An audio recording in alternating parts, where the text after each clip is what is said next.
everybody, Tekking101 here, and welcome to One Piece, Chapter 878 review titled, Mink Tribe Guardian Chief Pedro. It's confirmed, guys, it's gone. The leopard, jaguar, big cat guy has leapt into that giant cardboard box in the sky. Was it ever confirmed that he was the chief of the Guardians? I don't know if that was ever stated. The two rulers of Zou, you know, you have Inuarashi, who was the ruler of the day, and he had his group, the Musketeers, but then you had Nekomamushi's group, the Guardians of the Forest. I don't know if it was ever confirmed that Pedro was the leader of the Guardians, but we found out now. I mean, it makes the most sense, really. We get a cover page this chapter. We don't get the actual continuation of the Straw Hat Grand Fleets, and that's a shame, because I want to see what happened with, you know, Sai's fiance and Baby 5. They were going to get into a brawl or something, but unfortunately we don't get that. But no, the cover page this week is just the Straw Hats chilling out on a lazy summer afternoon. You know, it's pretty hot out. They're trying to stay cool. You have Luffy there in front of what looks like a Straw Hat brand fan, so add that to your Christmas list, kids. You also have, you know, Frankie and Chopper hanging out with the watermelons, you know, trying to stay cool. You have Nami there wearing no pants and a wet t-shirt, barely clinging to her tight body with her tongue. Oh, God, you know what? You know what? Oda, you're a good man. You're a good man, Oda. You spoil us sometimes, you really do. Alright, so I'm just gonna crop that out, put that in the Nami folder for later. Alright, so chapter starts off with a little bit of a flashback. We're going back 5 years to when Pedro had his life force ripped from him by Big Mom. Okay, so remember, Pedro was the captain of the Nox pirate crew. Although they did not start off as pirates, they did not leave Zou with the intention of becoming pirates. They were really the Nox Expeditionary Party. I think that was their original name, because they were going out there to explore the world and try to discover poneglyphs. Now, I don't know whether or not they knew that researching poneglyphs was a big no-no by the world government, but even if they didn't know, they found out pretty quickly, and the world government was attacking them, and basically they had to become pirates, or the world government gave them the title of pirates because they were trying to research the poneglyphs, kind of in the same vein as the scholars of Ohara. So eventually they come across Totland, they get there, and Big Mom finds out about what they're doing and everything. Peckhams used to be a member of the Nox Expeditionary Team, but he left earlier and became a member of Big Mom's pirate crew in his own little adventure there. So it's kind of like a massive coincidence how this worked, where you know, Peckhams and Pedro and Zeppo, who is Beppo's older brother, they left Zou all together at once, and then after the world government declared them as pirates and they started being attacked by the Marines, Peckhams took a group of the Nox pirates and then split off. And then Pedro and Zeppo had the original team, and they just kept going. Peckhams and one group of the Nox pirates ended up arriving at Totland, and then Big Mom welcomed them into their fold because, you know, her thing is well, Big Mom's folds, but you know what I mean. Like, her thing is becoming the ruler of a country that has all these species in it. So Peckhams is, of course, a mink, so they were welcome. And then Pedro and Zeppo eventually stumble across Totland of their own accord. However, they try to steal the poneglyph, and that Big Mom doesn't take that very kindly, so she rips the life force out of the Nox pirate crew that Pedro was the head of. She killed Zeppo, and she was going to kill Pedro as well, but Peckhams kind of talked her down to only remove 50 years from Pedro's lifespan. So he was 27 at the time, and in this little flashback, we see Pero Sparrow basically, you know, escorting the Nox pirates out of Big Mom's territory. I guess they arrived in the territory, Big Mom ripped out their souls and allowed them to leave the islands, but, you know, now that Pedro has less than only a few years to live, because he is now, in essence, 77 years old. The good thing about Big Mom's ability, the Soul Fruit, is it doesn't actually physically age you, though. So even though Pedro he's lived, in essence, 77 years, and he's going to die rather, you know, soon, he doesn't actually have shit. Well, who fell? It was Frankie. Well, sorry, Frankie, but I'm gonna have to keep on going. But yeah, Pedro's not as weak as a 77-year-old would be. He's still like he is at 27. He's going to die rather soon. But anyway, while Pero Sparrow is escorting Pedro out of Totland, he brings up the name, the Nox Pirates. He's like, does the Nox in Nox Pirates stand for night? So your name is just the Night Pirates? You know, Pero Sparrow's kind of making fun of it. He's just like, that's kind of a depressing name. And I don't know, I would say more unimaginative than depressing, but that's just me. Also, by the way, Latin is a thing that exists in the One Piece world, so just try to wrap your heads around that for a minute there. Carpe diem. That's the only word in Latin I know. There's some people that have actually sent me messages that they teach Latin in high school. Yeah, maybe you're living in a more educational kind of society, but we didn't have that. We didn't have Latin in high school. There was no option to there wasn't even a Latin class in college where I went. So if you guys know Latin, I guess quote some Latin below, but yeah, I don't know a lot of that. But anyway, Pedro goes on this long, spiel. He goes like kind of remembering when he first met Roger. He was a little kid. He was only about maybe like 5 or 6 years old when he met Roger, because he's 27, and Roger, well, he's 27 in the flashback, but this was 5 years ago. So right now, Pedro would be 32, which means 24 years ago, he would have been 8 years old when Roger first arrived on Zou during the final journey. And we see Pedro as a little kitten mink. And he's like, oh, please, Roger and Lord Odin, let me travel with you, because they're on their journey to Raftel. And Roger basically just pats him on the head, and he's just like, son, you have to stay here. Don't worry, my time's going to be ending soon, but everybody will have their time to shine. That's like the big echo of advice that he remembers that Roger gave him. Everybody has their time to shine. That's the thing that Pedro really remembered about Roger. That's going to play in a role later on. Then we flash forward a little bit. We see Wanda there. We see Wanda as a little puppy mink, and she's like, oh, Pedro, did you hear Roger was executed? And Pedro's like, what? No. And so he keeps training to get stronger. And so he basically says to Perospero, the Nox or the Knights doesn't stand for like the endless night or depression or anything like that. It stands for no night lasts forever. Eventually, the dawn will arrive. My question is, why didn't you just name your pirate crew the Dawn Pirates or the Dawn Pirate Expeditionary Union or whatever? But okay, fine. The Nox Pirates, that just sounds cooler. But yeah, that's the basic meaning. It's the dark before the dawn. The Minks have been looking for the dawn of this new era for hundreds of years, ever since the Void Century, so I guess it's an appropriate name for their Expeditionary Union and eventual their pirate crew. The rest of the story, I guess, is pretty obvious. Perospero escorts Pedro out of Totland territory, and then Pedro returns to Zou, where he remained until eventually Jack attacks, and then he meets the Straw Hats, and he decides to head back to Totland to kind of like, settle the grudge, which he did by blowing himself the fuck up. So yeah, he blows himself up, and all the little tart ships are there watching. Luffy and Carrot's bawling her eyes out. Katakuri's watching like, no way, not Brother Peros. And I'm like, hey, Katakuri, I'm just saying, it sucks that your older brother's dead, but he was only your one older brother. You are now the head of the siblings of the Big Mom family. You are now the eldest brother. So it's like, oh no, my big brother's dead. Well, Big Brother Katakuri does have a nice ring to it.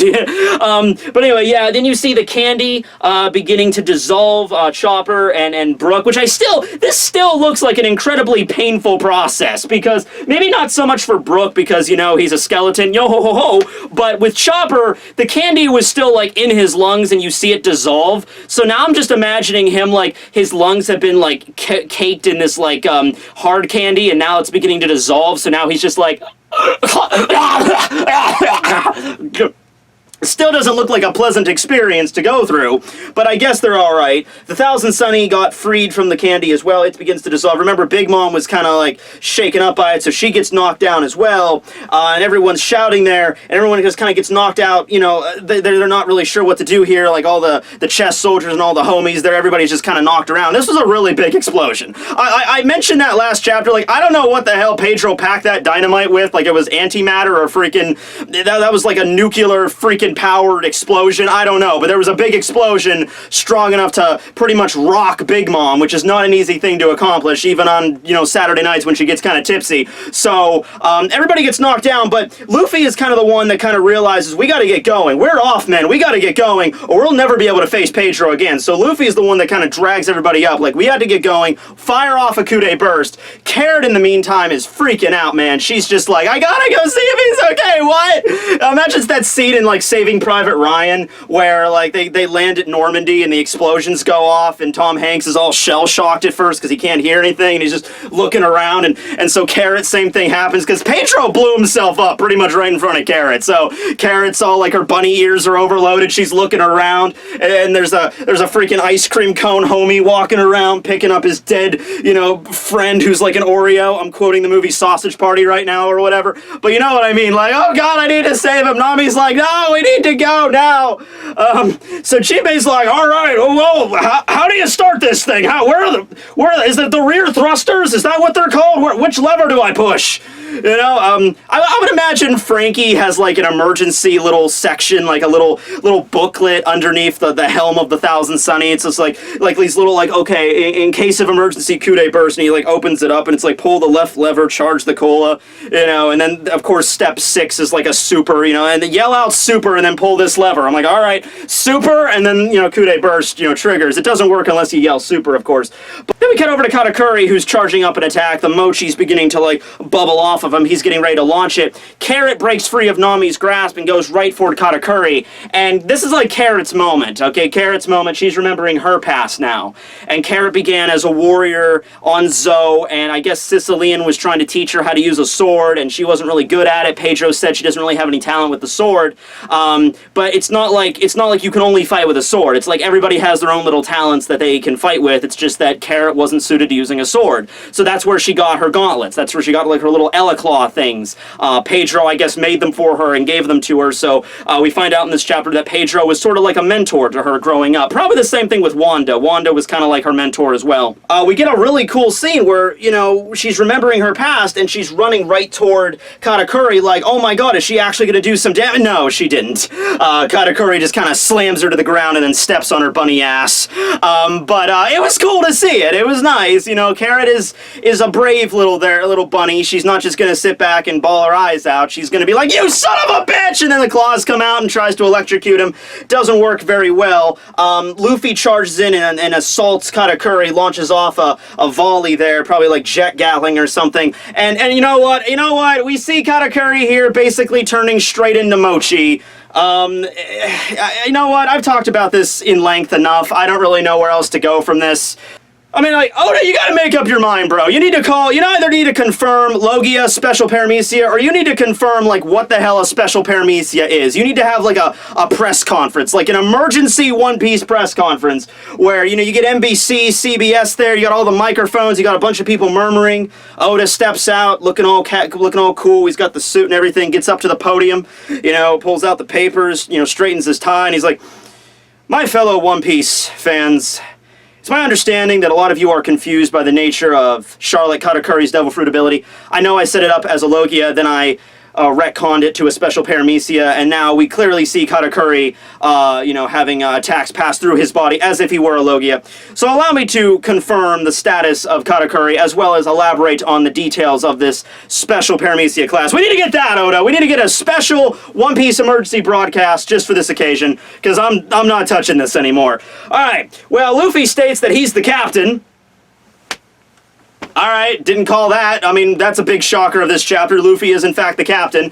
Katakuri doesn't really know how to respond to that either. He's just like, alright, that's nice. Well, how are you gonna drive me out? To which Luffy responds with Elephant Gun! And he actually does kind of a clever thing, because his body is Mochi, so when he uses Elephant Gun charged up with Haki, it's not really so much Elephant Gun, because Elephant Gun's like a straight up punch. It's more of like, you know, like he grabs him, like he molds his body and like grabs him and squeezes on the Mochi, so it's like one of those stress toys you have, where you squeeze it and like the eyeballs pop out. That's kind of like what we're going with here. Because Luffy basically used his arm to, you know, giant arm, and then this is Katakuri's body, wraps Katakuri's entire body with his giant hand, and so because it's coated in Haki, he can't just leave that. So Katakuri even mentions, because he can see the future a little bit, he's just like, ah yes, if you do that, I wouldn't be able to escape. Good plan. So he even kind of admits, like, oh yeah, you kind of got me. Wow, that's not a bad plan. So he begins to stretch that out, and meanwhile, you have Big Mom grapple onto the back of the Sunny again. She's still screaming for her wedding cake. She's back up, and Nami looks right behind Big Mom, and Big Mom's like chomping down. She's pulling a whopple. She's like chomping down on the Thousand Sunny, but Nami doesn't pay attention to that. She pays attention to the mysterious, shadowy figure behind them in the midst of the explosion where Pedro was, and for a moment there, she gets a little hopeful, like, oh, did he pull a Pell? I knew it! Nobody ever dies in this. Oh, shit. So Parasparrow's still alive. Yes! But yeah, Sparrow's still alive. However, he lost an arm. So we're going to Taito Kubo style manga. You know, we're going to Bleach, where every time there's a big explosion and you look like a character is going to get really damaged, Kubo is just kind of like, all right, to show that they took a lot of damage, I'll just have them lose an arm. That was like Kubo's go-to. Remember that? It's like every time to show, I need to show that a character did a massive amount of damage without showing that they actually lose an arm. That was like the go-to. So Sparrow comes out of the rubble. He's missing an arm. He's bleeding pretty bad. I'm assuming that he lost consciousness for a little bit there, which is why the candy dissolved, but then he regained consciousness. I mean, he is the eldest son of the Big Mom family with a bounty of 700 million, which I guess the bounty did kind of protect him there. Whatever. My question is, why did his arm get damaged more than his tongue? Do you see that freaking thing? His tongue is longer than his freaking, like, arm. And it's constantly sticking out of his mouth. There was the tongue is kind of, you know, it's kind of like a weak organ. It's not really protected all that well. He just took, like, you know, like 20 freaking tons of TNT or whatever that was, however big that explosion was, right to the freaking tongue. And it's fine. I'm like, all right, maybe he coated the tongue in hockey. Had to make sure to protect the tongue. But anyway, yeah. So then we cut back over to Luffy to see what he's doing. And this is actually a clever plan, all right, what he's doing here. He's kind of doing the self-sacrifice thing, but hey, Sparrow's not really that big of a concern right now. I mean, he kind of is if he were to start back up his candy shit, but right now he's not that big of a threat because he's still probably barely conscious. You know, he's losing a lot of blood. He's like, hey, Pedro, damn it, whoa. And so he's not a big deal, but you still have Katakuri, and you gotta get rid of Katakuri because they can't blast off with Coup de Burst with Katakuri still on board. That's not a good thing. So if I was Luffy, I would just stretch out my elephant gun over open ocean and then kind of like chuck Katakuri as hard as you could. And even though if Katakuri could, you know, return very quickly, you know, hurry up and just, you know, like, yeah, okay, Coup de Burst, boom, and then get out of there. But instead what Luffy does is after he traps Katakuri with the elephant gun, he uses his other arm to reach into the mirror world and grabs Brûlé by her freaking throat. I don't exactly know how that works, because Brûlé... What was Brûlé doing? Was Brûlé, like, looking right through the mirror when it happened? Like, okay, but considering she's the master of the mirror world, that seems like a really stupid thing to do. Like, hold on, let me just go check to see what's going on in the thousand... Ah! You know? So, whatever. Luffy reaches into the mirror world, grabs Brûlé somehow, and then, so one-arm Brûlé, one-arm Katakuri, and everyone kind of figures out what he's gonna try to do. And they're like, Luffy, don't do it! And Luffy's like, it's okay, I promise I'll be back, I just gotta deal with this. So, he knocks him and Katakuri into the mirror world. They both get sent into the mirror world just as Jinbei powers up Coup de Burst and they blast the hell out of there. Big Mom takes the burst right in her freaking fat face. You know, she's chomping on the back of the ship like, nom, nom, no, this isn't wedding cake. This is, what the hell? She gets blasted back, and the Coup de Burst launches the ship, I guess, on a direct path right for Whole Cake Island. I mean, not Whole Cake, Cacao Island, the chocolate town where the cake is being constructed. Which, by the way, we don't get I want to see a whole chapter devoted to Sanji making this cake. You made such a hullabaloo about it. I want to see a whole chapter of Sanji making this cake, Toriko style, all right? With some yandere, tsundere, you know, pudding action in the background. But anyway, yeah, so then we cut inside of the mirror dimension, where, well, at first, you know, Nami and everybody's looking on, like, oh no, Luffy, he went in the mirror world, what are we gonna do? Amande's there, and she's announcing to the rest of the Big Mom family, like, they escaped into the sky, and they're like, the skies? That's impossible. By the way, that's another weird thing in this chapter. Jinbei keeps mentioning, like, I have a hard time believing that a ship could fly, though. I'm like, Jinbei, what the fuck?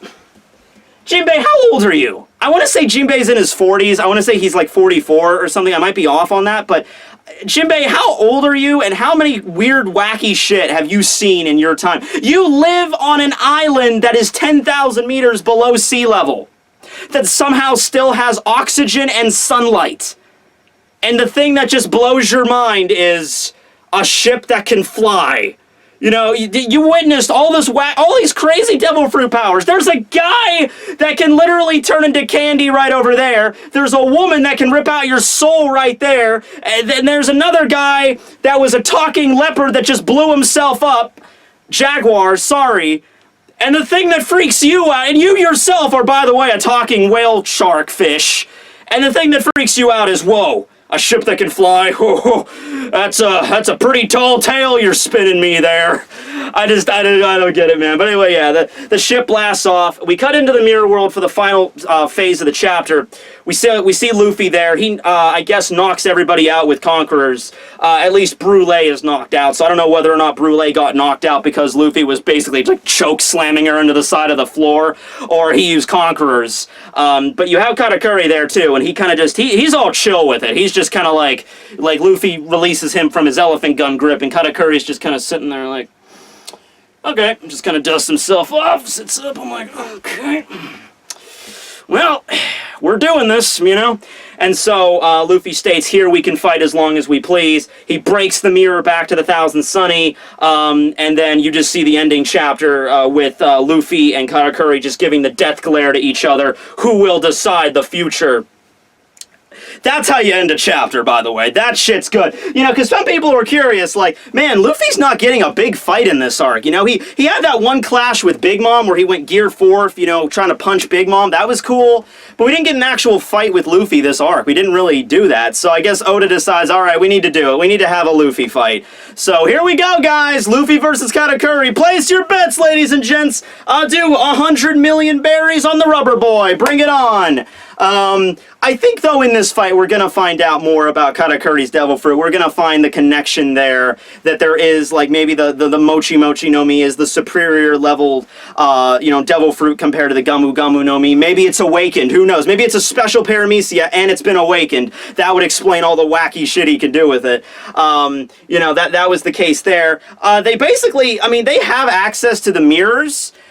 So I would assume that Luffy could fight against Katakuri in the mirror world, and then he could always go through another mirror when they get to Cacao Island, and that's how Luffy could meet back up with the crew. I can't think of any other way that they could meet back up.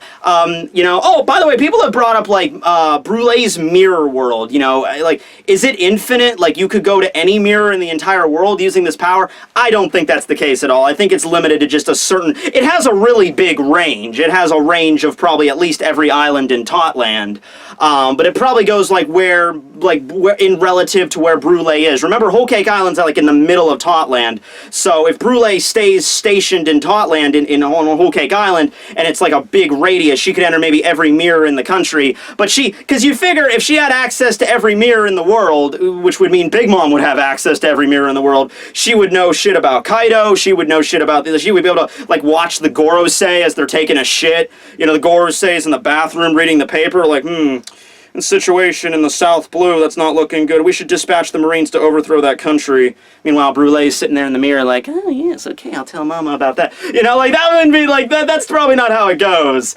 So there's definitely a range, but I'm sure that at least Cacao Island, which is still in Totland, is in that range.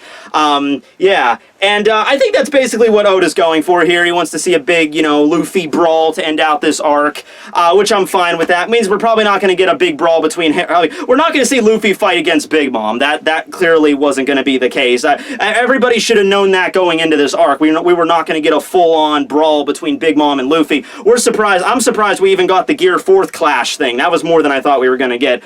You know, and Sparrow's not, like, he's strong. He has a cool Devil Fruit power, but we saw Luffy was able to counter that fairly easily, and Sparrow's getting on in years. You know, he's not like a physical fighter kind of dude. I'm sure Luffy, in a straight-on fight with Sparrow, could probably beat his ass fairly easily without even probably resorting to Gear 4th. But then you get to Katakuri, who is clearly different. He's clearly the frontline fighter kind of guy. He's a little younger than Sparrow. He's got that insane observation Haki, and he's got a Devil Fruit, which is very similar to Luffy's. So I could see why Oda would definitely set those two up. I gotta give him credit, because Katakuri was not introduced that long ago. He was only introduced, what was that, chapter 860 or something around there? He was introduced only like 20-something chapters ago. And not even that, probably like closer to 15 chapters ago he was introduced. And normally I would say like, oh yeah, we're introducing this last character, you know, last minute of the arc just to fight against Luffy. That's kind of cheap. But you know, we've seen Katakuri do enough stuff. We've seen him what he can do. He's had his little scuffles with a various number of characters, and we got got a feel for his personality. We got a feel for his power, even though it's a little bit scattershotted. I'm okay with this. I'm okay with this fight, and I hope to see it next chapter. I hope that's like most of the chapter is going to be a full-out brawl between Luffy and Katakuri, cutting back periodically just to see Sanji making a cake. Big Mom is probably going to get her big ass up and hop on Zeus and make a beeline right for Cacao. That's probably what's going to happen with Big Mom there. And then for the rest of the Big Mom pirates, I don't know. I guess they're all just going to try to converge all of the tart ships on Cacao, and maybe we'll see what happens there. I'm not really sure how that's going to go down there, how that's going to work, how far it is, really. I mean, Big Mom could get there in no time at all. The Straw Hats could get there in no time at all. But as for the other ships, I'm not sure how that would work, especially since the Mirror World has now kind of been hijacked and Brule is unconscious. So while she's unconscious, probably nobody in the Mirror World can leave and nobody new can enter, as well as Brule being unconscious. So yeah, that's the case. So I guess Luffy and Katakuri, I guess, are in a cage death match until Brule wakes the fuck back up. So yeah, thanks you guys for watching. This will be Tekking101 signing out. Hope you enjoyed the video. Remember to like, comment, subscribe, all that good stuff. Sorry for the lateness of this review, but hey, good news is you'll get 2 for this week because the new chapter comes out in like 2 days anyway, so you'll get a double dose of Tekking reviews this week. So thanks for watching, everybody. Signing out.